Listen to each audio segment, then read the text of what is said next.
What about you? Well, I thought it was a perfect time to kind of start kind of putting a project together, me and you. You've obviously already been posting kind of in some of your fitness journey and your diet tips and everything like that. The Last Dance is hot right now. It's a good time for documentaries. It's a perfect time to kind of do something with COVID-19. We're right in the middle of that. The gym's been shut down for 2 months now, so none of us have been able to hit the gym. For me, it's a real good opportunity to kind of keep up with a comeback season, so to speak. I feel like I was in really, really good shape in 2016, most of 2017. My degree is in exercise physiology, so fitness is something I've been passionate about for a long time.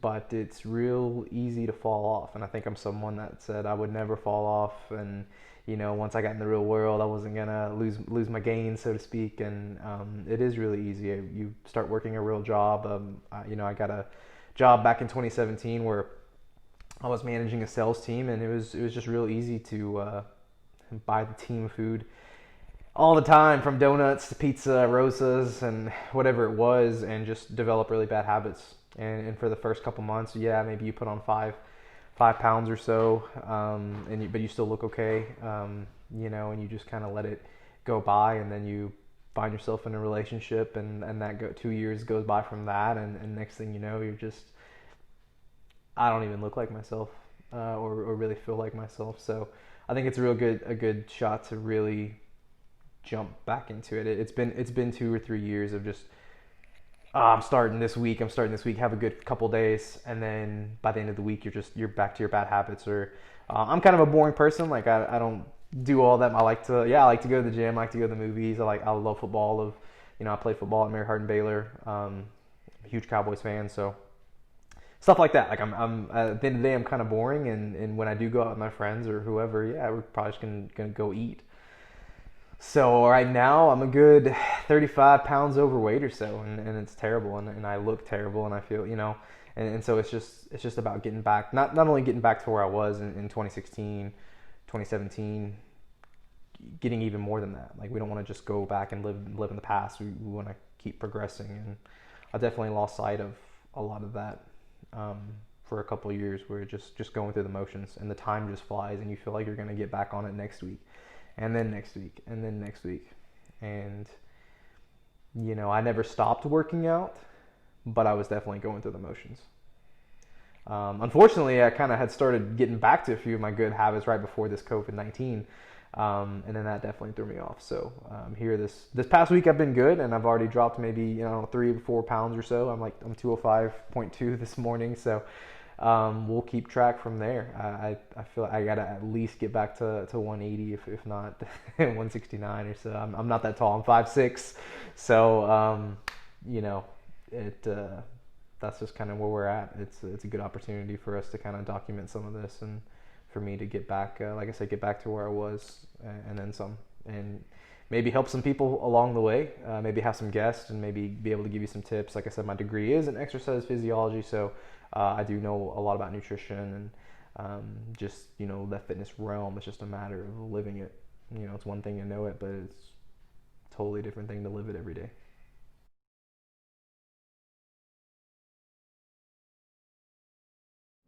Hey, it's your boy Bobby D Fitness back again with another hot video. Guys, I know it's been a while since I last posted, but with the COVID-19 happening, and it's been a lot of craziness at this time. Not just me, but I'm sure for other people as well. But I'm back in Waco for the time being, and so I'm gonna make some videos with my boy Dustin Flores. We used to play football together back in the day. And so we're gonna kind of do like a progression video of him trying to lean up, lose some weight, and for me, I'm looking kind of skinny, so trying to hopefully gain 5 or 10 pounds during this time. So we're gonna kind of do some vlogs together at the gym. While you are watching, we can kind of give you some tips and tricks what we're doing, so kind of help you guys out as well. And so, guys, hope you like it, and stay tuned for some hot content. Dustin checking in. Bobby, you here? What's up, my guys? Hey guys, so we're kind of at the point where we're going to show the first workout we did. This was actually our first day back to the gym in really the last couple months because of quarantine had everyone shut down. So we went to Crunch Fitness Waco. Shout out to them.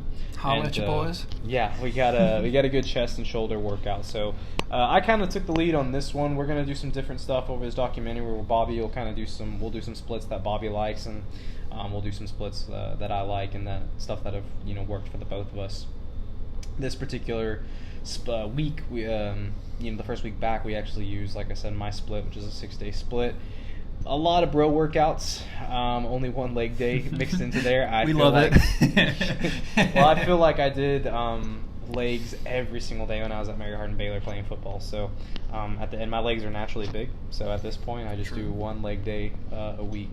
But that's actually changing for week 2 because we did some more Bobby type workouts. So, but we'll get to there. We're gonna start out with bench. So to warm up, I'll usually do some real quick rotator cuff work and maybe some push-ups or walk on a treadmill or a couple things we can go through to get warmed up, whatever you're comfortable with. But we're really just gonna show one set of each, on what we did. And this is probably my 3rd or 4th set that we're particularly showing. I got my belly sticking out here, which really is annoying, but that's why we're here. Yeah, I gotta burn this off pretty quick here, and it's my fault that I'm looking this way right now. So it is what it is.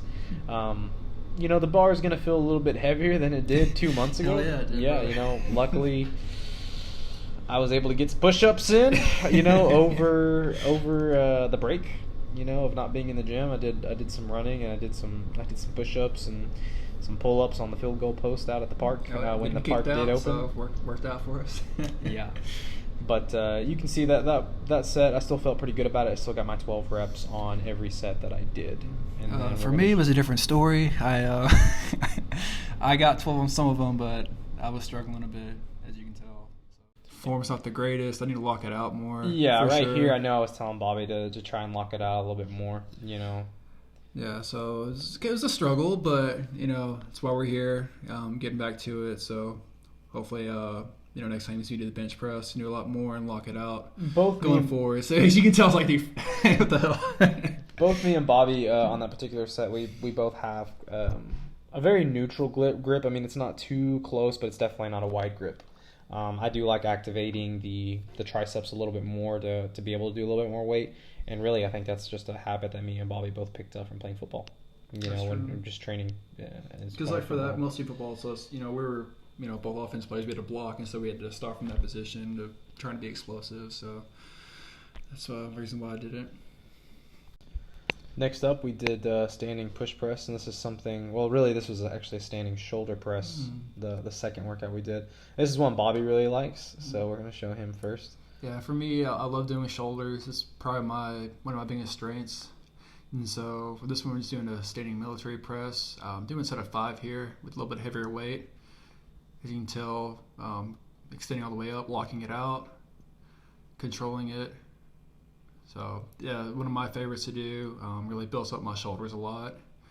And so this one we did 3 of 5. So, yeah, kind of. It's a harder movement, especially to be gone for so long. And that's something that I wasn't really hitting that often, I guess, before the break. So we stuck with the 3 sets of 5, which is a little bit more of like strength training as opposed to the hypertrophy. There's a couple variations. I think you're going to see a lot of people at the gym, including me sometimes, do it behind the neck. I just kind of did it the way Bobby likes to do it there, so we stayed consistent. And then, we went straight into a push press after that. Mm-hmm. Doing more shoulders here. I said the push press is, mostly shoulders, but it's also kind of an explosive workout too. You're using your hips to drive the weight up, so you're going heavier on these. And because it is using more of an explosiveness, that's why we're doing a set of 5 on this as well. So, again, I kind of like it this way because, the standing military press first, it's warming up your shoulders a lot, and then you just go into the push press from there. So one of my favorites to especially get size and strength for sure in the shoulders. Yeah, the push press is going to be a little bit more of a football or just an athletic movement. Like you said, driving from the hips and getting some explosion. You're usually going to be able to do a little bit more weight since we're now kind of incorporating our full body or an explosion in there, as opposed to just the standing military press where we're really not trying to move our hips as much. Well, next up we did the pec deck, which I like this one. I can feel a pretty good contraction when I do this one, and really the key is, I think, a little bit different for everyone. I've heard you want to do this like you're hugging a bear. Really, you just want to find the right grip and the right kind of width that you feel the contraction. So we don't want to just be up there swinging it and you're activating our biceps, or I want to feel it in my chest. You want to feel that chest, yeah. And you'll know what I mean when you're doing it. If you're kind of new to the gym and it's your first time doing the pec deck, and I'm surely you can find someone around that can maybe help you at the gym, and say, hey, am I doing this right? Or get someone on staff, because it's probably an easy one to do wrong.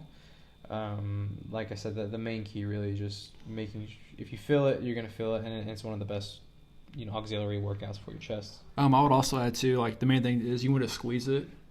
Yeah, that's when you really feel it in your chest. I feel like it's when you come center, and when you squeeze it in, hold it in for like a second or two. That's when you're going to really feel it in your chest. So. Yeah, definitely squeeze at the top. That's a real good point. And usually that's a workout I'm going to hit every Monday on chest day. So if I don't hit it Monday, I'm going to hit it Thursday when we come back around to our second chest and shoulder day. So at least once a week, I'm going to hit the pec deck. It's a good one.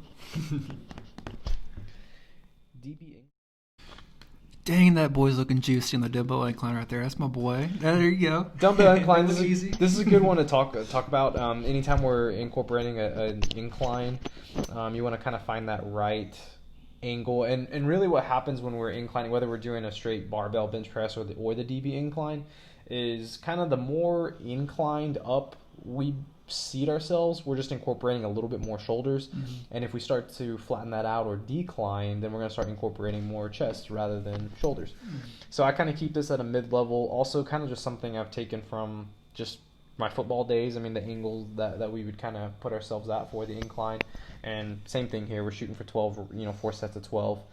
And it definitely got heavy pretty quick. So that it did, sir. I was able to do 12 like my first 2 sets, but then I think we were filming this when I couldn't get the full 12. Like, I was definitely feeling it after first day back at the gym, but we're getting there. And this slowly. It was definitely straightforward. There's some different variations we'll do, whether it's single arm, alternating, or with a little bit of a twist at the top. But DB incline, yeah, is great. We're activating both our chest, our shoulders, and of course a little bit of triceps in there. I would also say it's probably one of the best ones for your upper chest, for size and strength. So it's a good one for sure to incorporate in one of your workouts that you're trying to do. So finally, the last thing we did for the workout, as far as the weightlifting is concerned, was DB lateral raises, and we did these standing first day, so on Monday. This is another one. Actually, this was actually one that's given me trouble before, where I want to know that I'm doing it right, and I kind of try a couple different grips and angles. Really, of course, you want to feel that contraction in your shoulders. You want to feel the pump in your shoulders. And yes. I know with Bobby, I was kind of telling Bobby, like, while we were doing it, I felt like he was kind of coming back, which isn't exactly wrong, but where Bobby's kind of swinging his arms a little bit at a backwards angle, where we're just hitting a little bit more of a rear delt if he's doing that. Where really needs work too. Yeah, exactly. And rear delt is an easy one to skip, actually, but so we both have some work to do on this one, where we want to get our form down, and anytime it's the last exercise of the day, you might start fading off a little bit. So. Yeah, we were pretty tired at this point. From what I remember, we were, like I said, first day back at the gym, and we were hitting it hard. We're not gonna lie, me and Dustin, for years having going there, we hit it hard, and we were definitely feeling it at that point. So, but it was good. So full disclosure, we did do cardio after this particular workout. Cardio is going to be especially key for me, because obviously we're talking about I need to lose weight. And any time that I have been lean and where I'm really taking care of myself, I do have to incorporate some cardio. So we'll kind of do a separate video for my little cardio split and the different exercises I like. as well as some of the stuff that Bobby likes to do for cardio. And we'll kind of just do that separately. So we did do about 25, 26 minutes of cardio right after this workout, to complete the day. I would always say, cardio, you have to put some cardio in there, especially if you are trying to cut, to burn those calories, and it's really good for the core as well. So definitely you have to incorporate it, I feel like. Exactly. It'll definitely expedite. For me, I'm going to have to do it. I mean, to expedite, my goal here, which is to lean up. And you can definitely lean up without doing cardio, especially if you were to do a really, really intense weightlifting session. Of course, if you're just in a calorie deficit, which is the key for losing weight, you got to be in a calorie deficit. You want to gain weight, you're in a calorie surplus. But the cardio is going to definitely help, someone like me expedite that process of trying speed up to a little lose, bit faster. Absolutely, lose the weight and get back to where I want to be and then some. So that was workout number 1. We'll be bringing workout number 2 to you shortly. Hope you like it, my dudes. More stuff coming.